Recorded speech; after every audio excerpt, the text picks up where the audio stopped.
So well done. In the last video, we treated what we call the FS modules in Node.js, and in this video we are going to be treating another modules, which is one of the core modules of Node.js, the path module.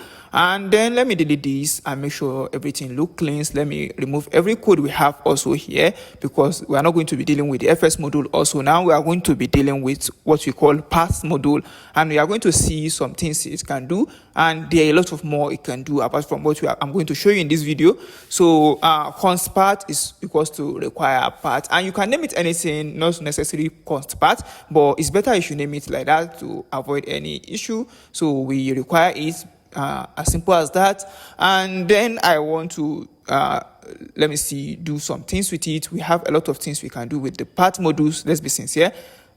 So I can just create a const, and then let me say, I just say new path to be equals to, I just want to create a new path. The path doesn't exist actually, but I just want to create it. Path.join, this is one of the method of the path modules you can use.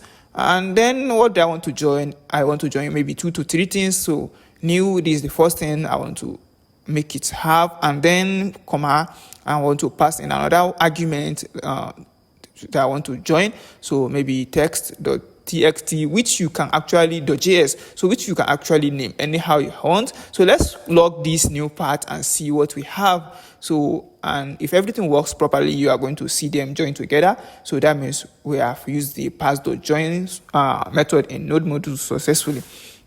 So node index.js, and then we can see it inside. We have new slash, which is like a path that we don't have, but we created it using the path.join method.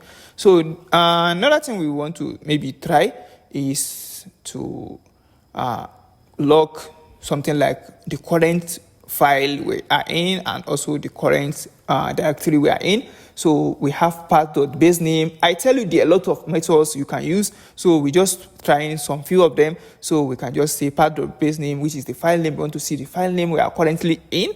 So node index.js. So, and then you can see it says we are index.js file, which is totally yes, we are in index.js file. So let me change this to that name to see the directory we are currently in. And let's run this. Maybe I just want to run this again, and you can see I'm in directory of my app, which is totally okay. So see you in the next one. Bye bye.